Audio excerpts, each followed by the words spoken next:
The stellar forum chamber stretched across 3 kilometers of crystalline architecture, its walls pulsing with the bioluminescent signatures of 1,000 species. Ambassador Chen Wei stood at the human delegation's platform, her hands clasped behind her back as she listened to the Zalthar Prime Minister deliver yet another condescending lecture about humanity's place in galactic society. Humans must understand, the Prime Minister's translator device crackled, that their aggressive expansion into the outer rim territories cannot continue. Your species has been part of this forum for merely 200 years. The Zalthar have guided galactic policy for 12,000. We know what is best. Chen Wei's jaw tightened almost imperceptibly. Around the circular chamber, representatives from hundreds of worlds watched with varying degrees of interest. The Dravik delegation, insectoid beings with compound eyes that reflected the chamber's lights, clicked their mandibles in what she had learned was their version of agreement. The gelatinous quorum bobbed in their containment spheres, their colors shifting to supportive purples and blues. She had heard variations of this speech. The pattern was always the same. Humanity proposed an initiative, an exploration mission, a trade agreement, a defensive pact. The elder species deliberated, discussed, and ultimately decided what humans were allowed to do, not what was fair, not what was logical, what they deemed appropriate for the galaxy's newest members. Furthermore, the Zalthar continued, his forearms gesturing dramatically. The human insistence on maintaining independent military forces is troubling. All species contribute their defense capabilities to the forum's unified command. This has maintained peace for 6 millennia. Why do humans believe they are special? Chen Wei felt her assistant Marcus shift slightly beside her. She knew what he was thinking because she was thinking it too. The unified command that had failed to respond to the Cortex raids on human colonies for 8 months. The unified command that had deemed human civilian casualties as acceptable losses while they negotiated with pirates. The unified command that had suggested humans simply abandon their frontier worlds if they couldn't defend them within. Forum guidelines. The Prime Minister wasn't finished. We have tolerated human stubbornness because we understand your species is young, impulsive. You have not yet learned the wisdom that comes with age. But patience has limits. Today, we vote on Resolution 7743, which will place human military assets under direct forum supervision and restrict human colonization to pre-approved sectors. This is for your own good. Chen Wei watched the vote tally appear on the holographic display. Green indicators lit up across the chamber like stars emerging at dusk. The Zalthar voted yes. The Dravik voted yes. The quorum voted yes. The ancient Valkyrie, beings of pure energy who communicated through mathematical equations, voted yes. The Tarn Collective, the Nephrite Consortium, the Azorian Empire, all voted yes. The display showed 247 votes in favor. 3 abstentions from species who had been too intimidated to oppose the elders, and 1 vote against from humanity. The resolution passes, the Prime Minister announced, with satisfaction evident even through the translator. Humanity will submit its military command structure within 30 cycles. Your expansion will be limited to sectors 17 through 23. This concludes today's session. Chen Wei turned to Marcus. Their eyes met, and no words were needed. This was the moment they had discussed during countless late-night strategy sessions. The moment when they would either accept their place as perpetual children in a galaxy run by ancient powers, or they would do something that had never been done in the forum's 6,000-year history. She tapped her communication device, opening a secure channel to the human delegation ships in orbit. This is Ambassador Chen Wei. Execute protocol, Exodus. We're leaving. Marcus began gathering their data tablets and documentation with practiced efficiency. Around them, other human delegates did the same. No rushing, no dramatic gestures, just quiet, determined movement. The Zalthar Prime Minister had already turned to address the Dravik delegation when he noticed the humans were packing. Ambassador Chen Wei, the session has concluded, but customarily, delegates remain for the formal closure ceremony. Chen Wei didn't look at him, She continued collecting her materials, ensuring every piece of human documentation, every bit of technology they had brought was accounted for. "We won't be staying for the ceremony." A ripple of confusion spread through the chamber. The Dravik's clicking intensified. The quorum's colors shifted to questioning yellows and oranges. "I don't understand," the Prime Minister said, his tone now carrying uncertainty. "Where are you going?" Chen Wei finally turned to face him. Her expression neutral, but her eyes carrying a weight that made several nearby delegates instinctively step back. "We're going home. Humanity is withdrawing from the Stellar Forum, effective immediately." The chamber erupted. Not in the polite, measured responses typical of forum proceedings, but in genuine chaos. Delegates shouted across the space. Translators struggled to keep up with dozens of languages being spoken simultaneously. The holographic displays flickered as multiple species tried to access emergency protocols that had never been used. "You cannot simply withdraw," the Prime Minister sputtered, his careful composure crumbling. "No species has ever withdrawn from the Forum. It's unprecedented. It's against every tradition we've established." "Then we're making new traditions," Chen Wei replied calmly. She gestured to the human delegation, and they began moving toward the exit in organized ranks. "We came to this forum 200 years ago, seeking partnership. We sought cooperation among equals. Instead, we found a hierarchy where age matters more than merit, where humans are treated as children to be managed rather than allies to be respected." A Velkari entity materialized in her path, its energy form coalescing into a vaguely humanoid shape. Through its mathematical communication system, equations appeared in the air that her translator rendered as speech. "You endanger galactic stability? The Forum maintains peace. Without it, chaos will return." Chen Wei didn't slow her pace, walking through the energy being without hesitation. It felt like passing through a warm mist. The Forum maintains the status quo. There's a difference. Peace for whom? Not for the human colonies that burned while you debated proper diplomatic protocols with the pirates who attacked them. Not for the families who waited 8 months for a rescue that came only after we violated your precious guidelines and saved ourselves. She reached the massive doors that led out of the chamber. Behind her, the human delegation had formed a column, moving with military precision despite being civilians and diplomats. The doors sensed their approach and began to open, revealing the long corridor that led to the docking bays. "If you leave," the Zalther Prime Minister called out, his voice now carrying a threat, "you leave without the Forum's protection, without access to our trade networks, without our technology sharing, without our support." Chen Wei paused at the threshold and looked back one final time. The massive chamber, filled with beings who had convinced themselves that their age granted them wisdom, suddenly seemed smaller to her, more fragile. "We've survived without your protection when you chose not to give it. We'll manage without your trade when every agreement favors your worlds over ours. And your technology?" She allowed herself a small, cold smile. "Humanity has a gift for innovation when we're not held back by bureaucrats who mistake tradition for wisdom. We'll be fine." She stepped through the doorway, and the human delegation followed. Not one looked back. Their footsteps echoed in the corridor, a rhythm of boots on crystalline floors that had never heard such sounds before. The sound of a species walking away from those who refused to treat them as equals. Behind them, the chamber descended into chaos as ancient species grappled with something they had never experienced: rejection. For 6,000 years, membership in the Stellar Forum had been the greatest achievement any species could attain. The elders had grown comfortable in their certainty that everyone would always seek their approval, their guidance, their permission to exist. The doors sealed shut with a soft hiss. Cutting off the sounds of confusion and outrage, Chen Wei activated her communicator again.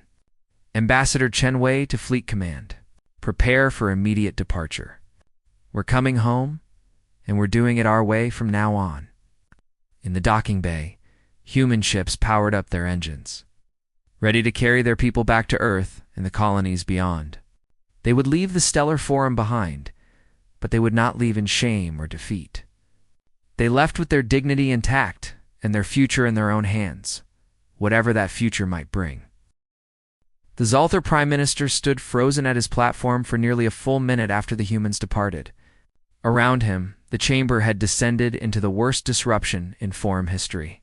Species that had maintained diplomatic silence for centuries were shouting across the space. The usually serene quorum had turned to angry reds and oranges, their containment spheres vibrating with distress. Order. The Prime Minister finally shouted, his translator amplifying his voice across the chamber. I demand order. Slowly, reluctantly, the assembled delegates quieted. But the atmosphere had changed fundamentally. The calm certainty that had defined forum proceedings for millennia had shattered like crystal under pressure. The humans have made an emotional, irrational decision, the Prime Minister continued. Though his voice lacked its earlier confidence, they will return within a cycle, perhaps two. Once they realize the impossibility of surviving outside the forum structure, we need only wait for their inevitable apology. But as he spoke, his senior advisor approached his platform, her face grave. She whispered something that made all four of his arms tense simultaneously. The human ships were already leaving orbit. All of them. Not just the diplomatic vessels, but the cargo ships, the research vessels. Even the small civilian transports that had been docked at the forum station for routine maintenance. They were departing in formation, their engines burning bright as they accelerated away from the stellar forum's homeworld. A junior delegate from the Tarn Collective, a species known for their analytical approach to politics, raised a tentacle. Prime Minister, if I may, we should consider the implications of this action. Humans control significant resources. Their trade routes connect 72 systems. Their technology, while primitive by our standards, has proven remarkably adaptable. Their military, which we just voted to control, has successfully defended against threats that our unified command struggled to address. Primitive species often have lucky successes, the Prime Minister snapped. It doesn't change their fundamental position. They need us far more than we need them. But doubt had entered the chamber like a virus. Delegates began accessing their data systems, pulling up information about human activities over the past 2 centuries. The picture that emerged was uncomfortable for many to acknowledge. The Dravik, trade minister, reviewed shipping manifests and felt his mandibles click with concern. Humans had become the 3rd largest freight haulers in the known galaxy. Their vessels moved goods faster and cheaper than established corporations that had operated for thousands of years. If human ships stopped serving non-human worlds, supply chains would collapse across dozens of systems. The Quorum Collective Intelligence processed manufacturing data. Human fabrication techniques, particularly their revolutionary approach to nano-assembly, had been quietly adopted by 17 major industrial planets. The efficiency gains were substantial. Without access to human technical consultants, production costs would increase by an estimated 40%. A Velkar entity calculated economic projections and found the equations disturbing. Human colonies purchased enormous quantities of advanced technology from elder species. They were young and hungry for knowledge, willing to pay premium prices for items that more established species manufactured themselves.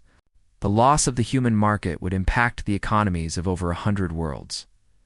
But it was Councillor Tharn, one of the oldest Zalthar politicians, who voiced the concern that made everyone stop and listen. Has anyone considered the military implications? The chamber went silent. The humans had been testing weapon systems on their frontier worlds, Tharn continued. New designs that our analysts found interesting, but not threatening. Railgun technology that achieves velocities we thought impossible with kinetic systems. Energy shielding that operates on principles we don't fully understand. Propulsion systems that somehow bypass the efficiency limitations we've accepted for centuries. We dismiss these innovations because humans lack our experience, our wisdom. But what if we were wrong? What if their lack of traditional thinking is actually an advantage? The Prime Minister waved dismissively. They have some clever toys. This doesn't change fundamental power structures. We control the major hyperlane junctions. We control access to the richest resource systems. We control, do we? Tharn interrupted, which was itself shocking. Interrupting the Prime Minister violated a dozen protocols. We control the hyperlanes that pass through our space. But humans have been exploring alternative routes through the Outer rim. Routes we declared too unstable or too dangerous to chart. What if they've been mapping new pathways while we've been comfortable with the old ones?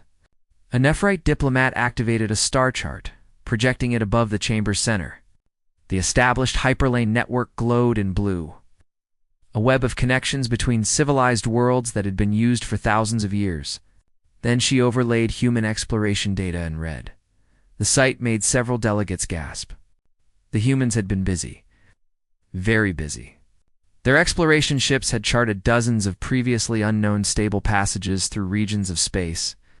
The elder species had written off as navigational hazards. If even a quarter of those routes proved viable for regular traffic, the Forum's control over galactic trade would be severely compromised.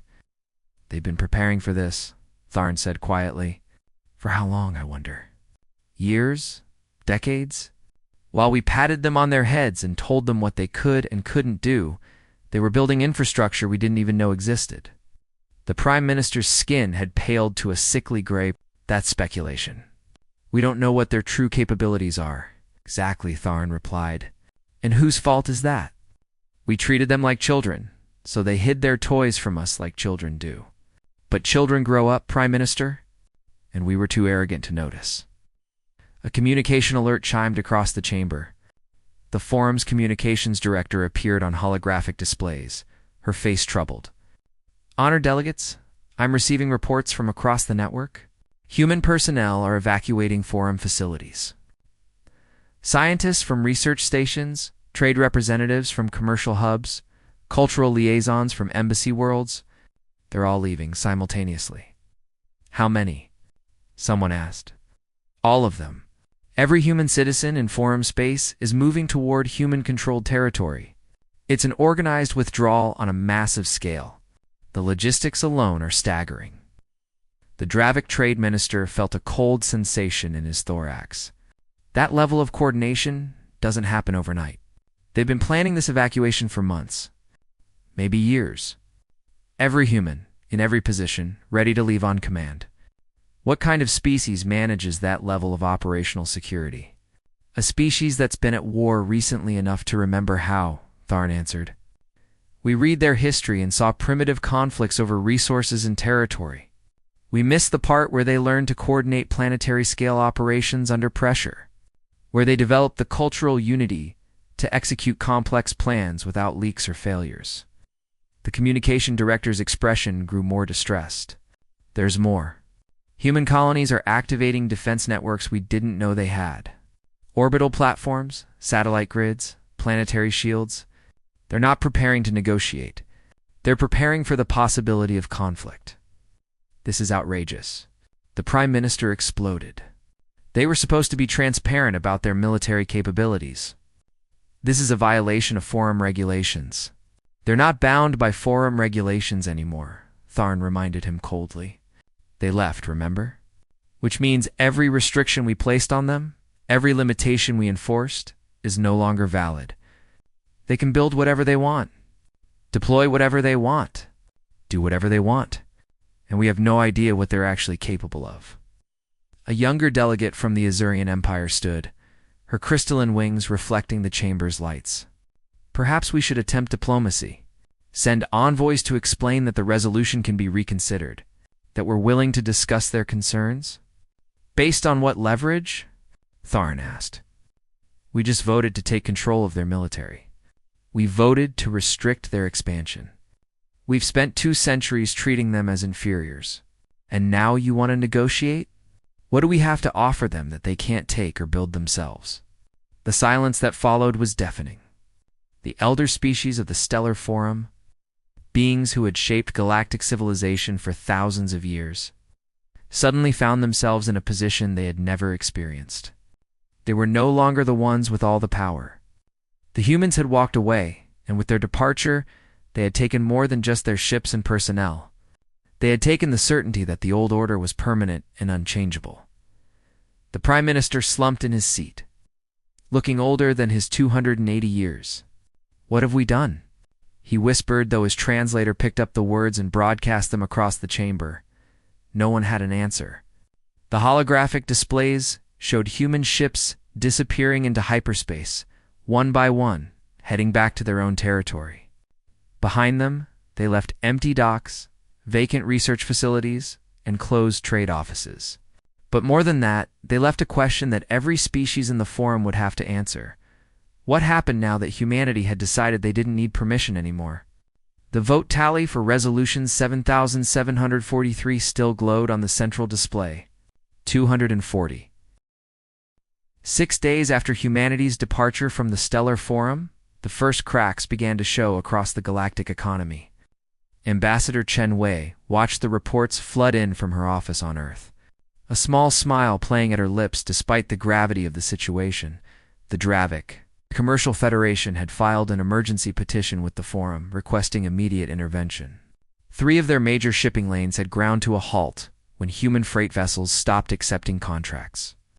Billions of tons of cargo sat in warehouses across 12 systems awaiting transportation that wasn't coming. The Dravik had ships of their own, but not enough. And their vessels were slower and more expensive to operate. Similar reports came from manufacturing worlds that had relied on human technical expertise. Production lines stood idle. Efficiency ratings plummeted. The nano-assembly techniques humans had shared, it turned out, required ongoing consultation that was no longer available. The elder species had accepted human knowledge without truly understanding it, assuming they could always demand more whenever needed.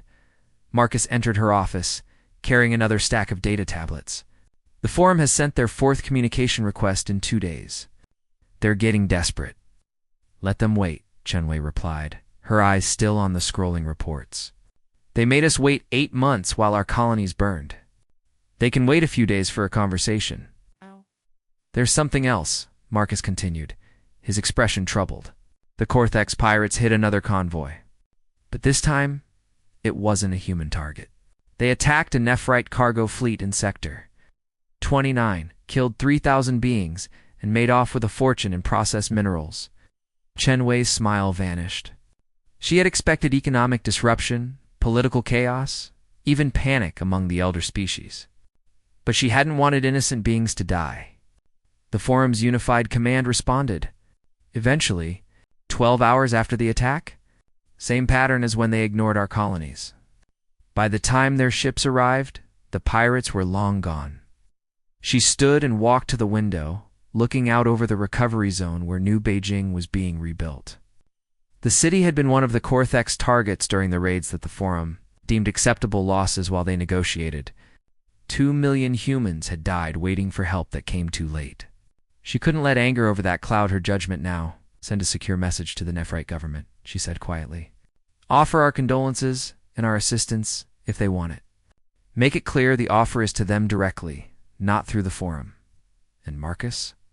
If they accept, we help them hunt those pirates down. I won't let our departure be the reason other innocent beings suffer. Marcus nodded and left to send the message. Chen Wei returned to her desk, but her mind was already racing through the implications. The forum's unified command had been ineffective before humanity's departure.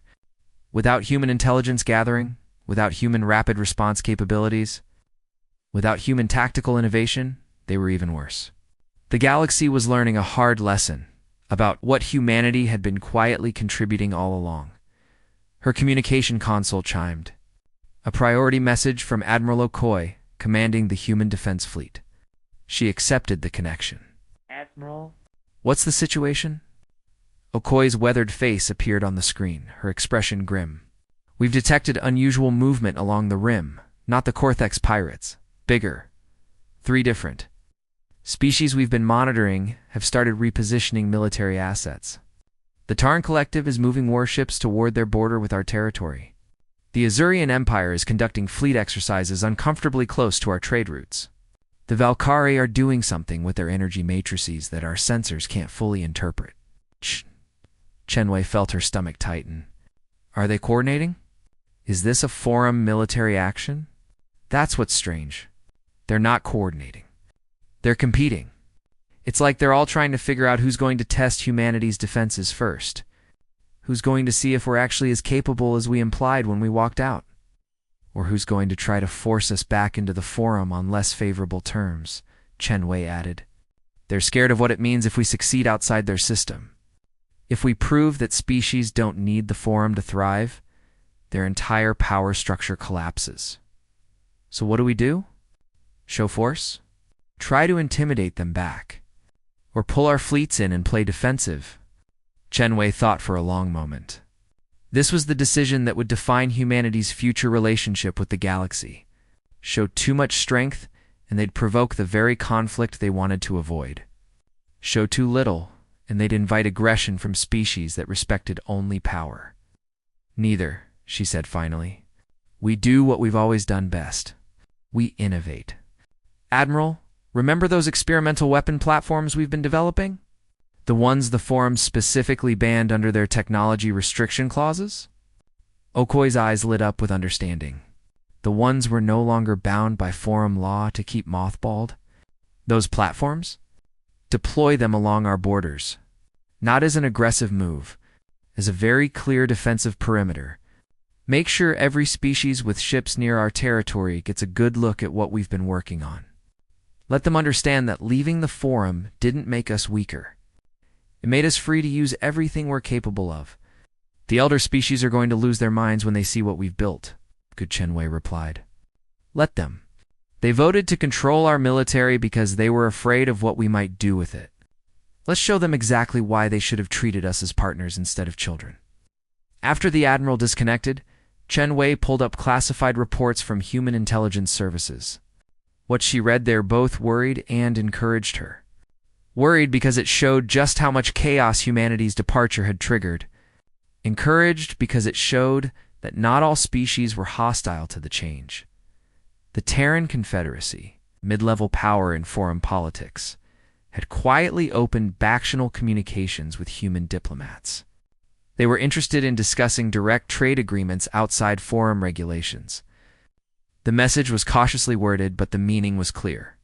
They'd been watching humanity's treatment by the elders with growing resentment. They saw an opportunity. The Salkri hive. An insectoid species that had always been relegated to minor roles in forum decision-making had gone further. They had publicly questioned the vote on Resolution 7743, pointing out that the restrictions placed on humanity could be applied to any species the elders deemed too ambitious.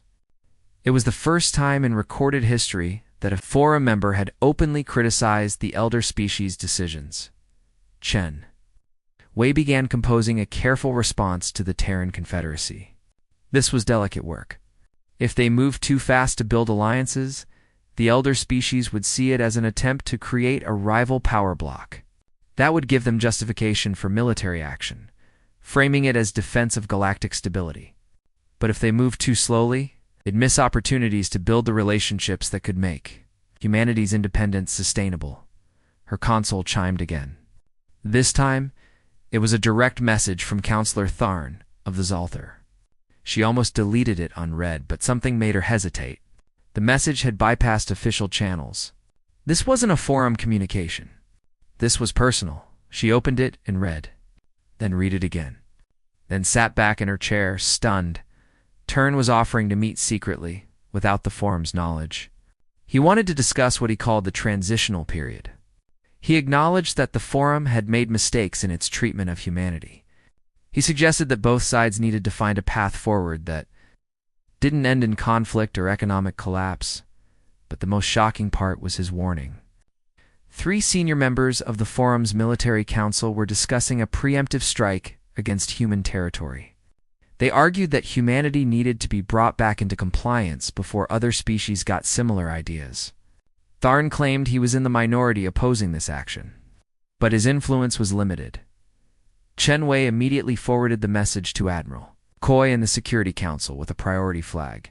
If Tharn was telling the truth, humanity had perhaps 2 weeks before the forum made a move. If he was lying, if this was an elaborate trap, they needed to know that too.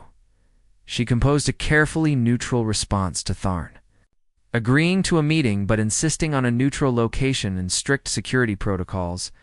She didn't trust him, not yet, but she couldn't ignore the warning either. As she worked, reports continued to flow in from across human space. The border defense platforms were deploying ahead of schedule. New hyperlane routes were being opened to civilian traffic. routes that would reduce human dependence on forum-controlled trade passages.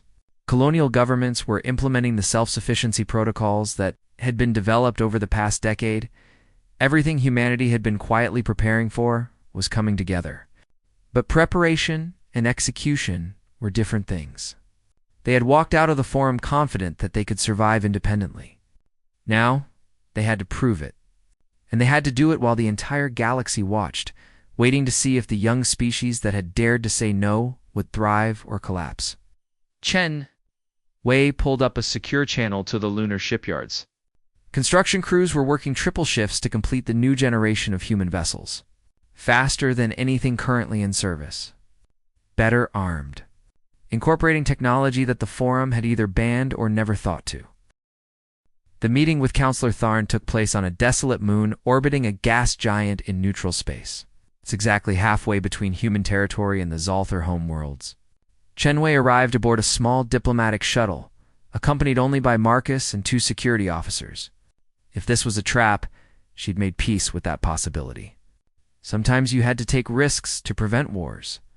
The Zalthar counselor's ship was already in orbit when they arrived. It was a modest vessel, nothing like the ostentatious cruisers typically used by Forum elders. That detail alone told Chen Wei something important. Tharn was trying to keep this meeting as quiet as possible. They met in a prefabricated shelter on the moon's surface, the kind used by mining survey teams. It was cramped, cold, and about as far from the luxury of the forum chamber as possible. Tharn stood when she entered, all 4 of his arms held in what she recognized as a gesture of peaceful intent among his people. Ambassador Chen Wei, thank you for coming despite the obvious risks. She studied him carefully. Tharn was old even by Zalthar standards, his skin showing the deep blue patterns that indicated centuries of life experience. His eyes held something she hadn't expected to see in a forum elder: genuine worry. Your message suggested the galaxy is closer to war than most people realize, she said. Dispensing with diplomatic pleasantries, I'm hoping you can explain why. I shouldn't assume this meeting is part of whatever military action you claim to be warning me about. Tharn gestured to the simple chairs in the shelter. If I wanted to harm you, there are easier ways. I'm here because I've spent 3 centuries watching the Forum make the same mistakes over and over. And I'm here because your species just proved something I've long suspected. The Emperor has no clothes. Chen Wei raised an eyebrow. You know that Earth story? I know many Earth stories. Your species has been in the Forum for 200 years. Did you think none of us actually studied your culture? Most of my colleagues dismissed your literature, your history, your art as primitive. I read it and saw a species that had survived things that would have destroyed most civilizations. Nuclear weapons invented before space travel. Planetary wars fought with industrial-scale brutality. Environmental collapse that you somehow reversed through sheer stubborn determination. And through all of it, you kept this strange, defiant optimism that things could be better. He settled into his chair with a heavy sigh. The Forum was built by species that achieved interstellar travel through slow, careful progress over tens of thousands of years. We evolved beyond our violent phases before we had the technology to truly destroy ourselves. We learned caution before we learned power. Then humanity showed up, having nearly blown themselves apart a dozen times. Still carrying weapons capable of sterilizing planets, and somehow still believing in tomorrow. It terrified us. So you tried to control us, Chen Wei said flatly. We tried to protect ourselves from you. And in doing so, we became exactly the kind of threat that you've proven so adept at facing. Arrogant, inflexible, so certain of our superiority, that we couldn't see our own weaknesses. Chen Wei leaned forward. That's a fascinating confession, Counselor. But you didn't ask for this meeting to apologize. What's really happening in the Forum? Tharn activated a holographic display, showing a star map of the galaxy with multiple indicators highlighted. 3 factions have formed since your departure. The first, led by the Prime Minister, wants to make an example of humanity. Crush your independence movement before it inspires others. They've convinced themselves that a swift military action will restore order. How swift? How much force? A fleet of 200 ships. mostly Zelther and Dravik vessels, with support from the Azurian Empire. They plan to blockade your major colonies, force you to negotiate from a position of weakness, and bring you back under forum control with harsher restrictions than before. They believe you'll surrender rather than face economic collapse and military defeat. Chen Wei felt ice in her stomach, but kept her expression neutral. 200 ships. That was a substantial force. Humanity's defensive fleets could give them a fight, but the cost would be devastating. In the other factions? The second faction, which I lead, opposes military action.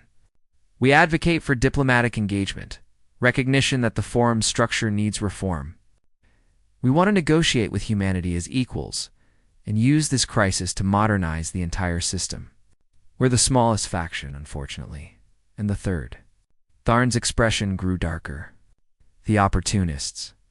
Species that see humanity's departure as a chance to advance their own positions. They're staying neutral on the question of military action, waiting to see which way the wind blows. If the Prime Minister's faction succeeds in bringing you to heel, they'll claim they always supported strong action. If you successfully resist, they'll suddenly remember they always opposed aggression against humanity. Politics, Chen Wei said with disgust. The universal constant. The vote on military action happens in 5 days, Tharn continued. I don't have the numbers to stop it. I'm here to warn you and to ask if you have any leverage that might change the political calculation. If the Forum believes the cost of attacking humanity is too high, some of the opportunists might swing to opposition. Chen Wei sat back, weighing her options. She could bluff, claim capabilities humanity didn't possess. But Tharn struck her as too intelligent to be fooled by empty threats. Or she could show him exactly what humanity had been preparing for the past decade. Knowing that information would inevitably make its way back to the Forum, that was a risk. But it might be the only way to prevent bloodshed, Marcucci said. Show him the Sentinel data, Marcus hesitated, then activated his own holographic display. The images that appeared made Tharn lean forward, his forearms tensing with interest. These are your new border defense platforms, he said slowly. The designs are unlike anything I've seen before. Because they're based on principles the Forum explicitly banned, Chen Wei explained. Weaponized gravity manipulation. Spatial distortion fields. Weapons that don't just destroy ships. They make it physically impossible for vessels to approach protected zones without being torn apart by forces that your shields weren't designed to counter. She pulled up another set of images. These are our new warships. Faster than anything currently in service because we developed propulsion systems, based on mathematics that your scientists declared impossible. The Forum spent 10,000 years optimizing their technology within certain theoretical constraints. We ignored those constraints and found new solutions. Tharn studied the displays with the expression of someone watching their worst fears confirmed. How many of these platforms? How many ships? Enough, Chen Wei said simply. And that's not even accounting for the tactical advantages we've developed. The Forum's unified command operates on consensus building and committee oversight. Decisions take hours or days. Human military doctrine emphasizes rapid response and decentralized authority. Our commanders can make battlefield decisions in minutes.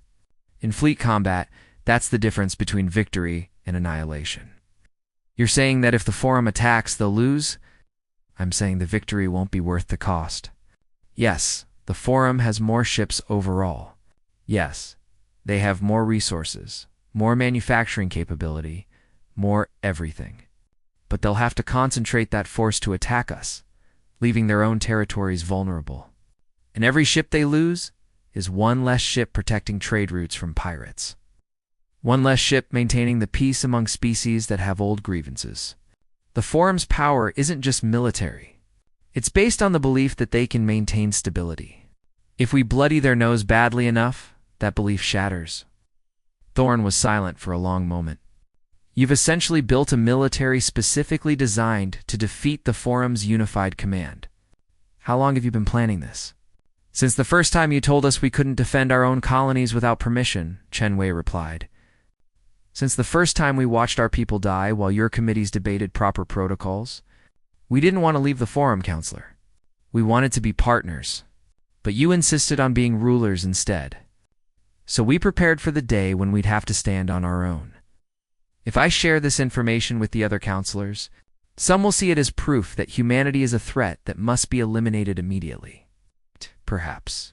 But others might realize that the cost of trying to eliminate us is higher than the cost of accepting us as independent equals. That's the gamble I'm taking by showing you this. I'm hoping you and your faction can use it to prevent a war that nobody really wins. Tharn deactivated the holographic display and stood, pacing the small shelter. There's another complication. Your alliance talks with the Nephrite government and the Terran Confederacy haven't gone unnoticed. If other species start bypassing the Forum to make independent agreements with humanity, the entire structure begins to crack. The Prime Minister sees this as an existential threat. Then maybe the structure should crack, Chenwei said quietly. Maybe a system where one group of ancient species controls everyone else's destiny isn't actually the best way to organize a galactic civilization.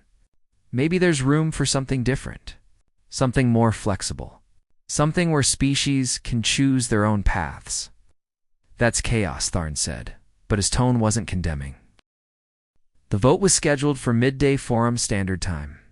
Chenwei watched from Earth as real-time intelligence feeds showed the Forum chamber filling with delegates.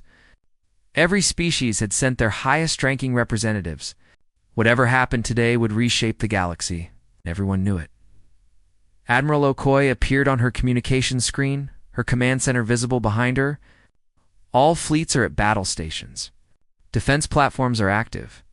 If they vote for war, we'll be ready. Let's hope it doesn't come to that, Chenwei replied. Though her hand rested on a sealed envelope containing authorization codes for humanity's most classified defensive systems, systems that even Tharn didn't know about. Systems they would only reveal if there was no other choice. The Forum. Chamber's proceedings were being broadcast openly for the first time in its history. Tharn's faction had insisted on transparency, arguing that a decision of this magnitude couldn't be made behind closed doors. The Prime Minister had fought against it, but lost that battle, which Chenwei took as an encouraging sign. Public scrutiny might make some delegates think twice about voting for war. The Prime Minister called the session to order, his voice lacking its usual confidence. Honored delegates, we gather to vote on Emergency Resolution 7751, which authorizes military action to enforce Forum regulations against the human breakaway faction. Before we vote, the floor is open for final statements. Councillor Tharn was the first to speak. I oppose this resolution with every fiber of my being. We are about to authorize an attack on a species that has done nothing but refuse to be controlled. They have not attacked Forum members. They have not violated treaties. They have simply said they wish to govern themselves. If we attack them for this, we are not defenders of peace. We are aggressors. The Dravik Trade Minister rose, his mandibles clicking rapidly. With respect to Councillor Tharn, this is not about control. It's about stability. If humanity succeeds in breaking away, others will follow.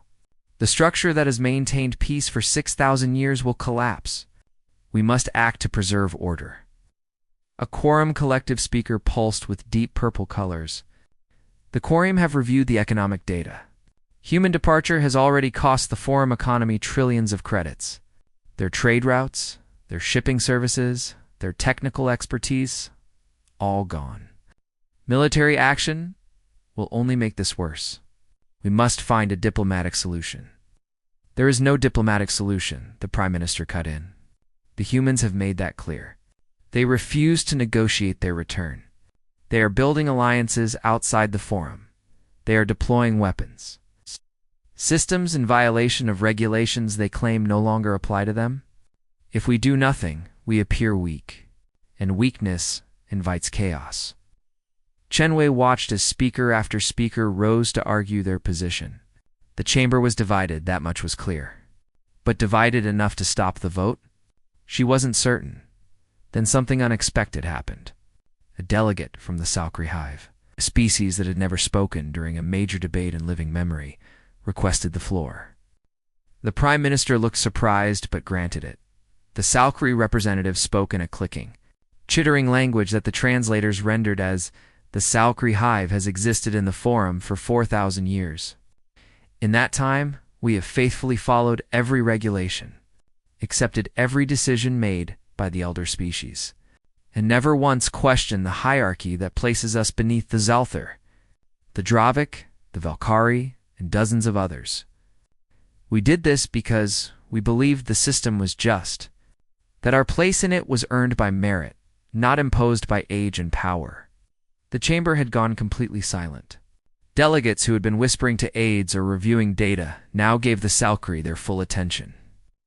Then we watched what happened to humanity, a species that achieved interstellar travel faster than any species in recorded history. A species that solved problems the elder species claimed were unsolvable. A species that defended their colonies when the unified command failed them. And for all these achievements, they were told to submit, to obey, to know their place, just as we have been told for 4,000 years. The Salkyrie paused, and Chenwei could see other mid-level species around the chamber leaning forward, hanging on every word. Today we vote on whether to attack humanity for refusing to be controlled, but we are really voting on what kind of galaxy we want to live in. One where ability matters, where innovation is celebrated, where species are judged by their actions rather than their age? Or one where the old always rule the young, where tradition trumps progress, where asking for equality is met with military force? The Salkyrie Hive votes against this resolution, and we announce our intention to open diplomatic relations with humanity outside a forum structure to explore what a more equitable partnership might look like. The chamber erupted in chaos. The Prime Minister shouted for order, but his voice was drowned out by dozens of species all trying to speak at once. Chenwei felt her heart racing. The Salkyrie had just done something unprecedented. They had publicly broken with the forum's hierarchy and aligned themselves with humanity's position. Then a Terran delegate stood. The Terran Confederacy seconds the Salkyrie statement. We also vote against the resolution and announce our intention to pursue independent relations with humanity. A domino effect began. Species that had been quietly resentful of the elder species' dominance suddenly found their voice. Not all of them, not even most of them, but enough. The Nephrite government, which had already been working with humans on anti-piracy operations, formally announced their opposition to military action. 3 smaller species Chenwei had never heard of made similar declarations. The Prime Minister finally managed to restore some order, but his face had gone gray. This is outrageous. You are all bound by forum regulations. You cannot simply announce independent diplomatic relations. Why not? The Salkyrie representative clicked back. Humanity did. Are you going to attack all of us? The Valkyrie energy being that had confronted Chenwei during the walkout materialized in the center of the chamber. Its mathematical communication system produced equations that translated as analysis suggests military action against. Humanity will result in 67% probability of forum fragmentation. Multiple species will use conflict as justification for independence movements. Estimated economic cost exceeds 400 trillion credits over 10 cycles. Probability of successful return of humanity to forum control, 12%. Recommendation: abandon resolution. Open negotiations on forum restructuring. Accept that the old model is no longer sustainable. The Valkyrie speaks sense, Tharn added quickly. We are watching the forum begin to fracture in real time. If we vote for war, that fracture becomes a chasm. If we vote for peace, we have a chance to adapt, to evolve our structure to better serve all species, not just the eldest. The Prime Minister looked around the chamber, and Chenwei could see the realization dawning on his face. He had lost. Not just the vote, but his credibility, his authority, perhaps his position entirely. The question was whether he would accept defeat or double down. For a long moment he stood frozen at his platform. Then his shoulders slumped slightly. It appears the chamber is divided on this matter. I propose we table the resolution pending further study, and open formal negotiations with the human government regarding their status and the possibility of forum reforms that might address their concerns. It wasn't a surrender, not quite, but it was an acknowledgement that military action was off the table. Chenwei let out a breath she hadn't realized she'd been holding. Tharn spoke up immediately. The Reform faction accepts this proposal and volunteers to lead the negotiation committee. We suggest representatives from multiple political perspectives join us, including species that have announced their intention to pursue independent relations with humanity. Let us use this crisis as an opportunity to build something better. The vote to table the military resolution and open negotiations passed overwhelmingly. The species that had supported war were now in the minority. Isolated by the sudden coalition of mid-level powers and progressive elders, who saw an opportunity for change as the chamber adjourned. Chen Wei activated her secure channel to Admiral Akoi. Stand down from battle stations. Maintain defensive postures. But we're not going to war today. Understood. That was closer than I'd like. It was. But we learned something important. We're not alone. There are other species that want the galaxy to be different. It's better. And they were willing to risk the Elder's anger to say so publicly. Over the following weeks, humanity entered into what the media called the negotiation period. But it wasn't just negotiations with the Forum. It was a complete restructuring of galactic politics. The Salkri Hive, the Terran Confederacy, the Nephrite government, and 7 other species formed what they called the Free Association. Not a replacement for the Forum, but an alternative alliance based on voluntary cooperation. Rather than hierarchical control, humanity became a founding member of the Free Association while maintaining cordial but distant relations. With the Forum, trade resumed, but on terms negotiated between equals. Human technical expertise became available again, but only to species that treated humanity with respect. The defensive technologies humanity had developed were shared with Free Association members, creating a power block that the elder species could no longer IGN.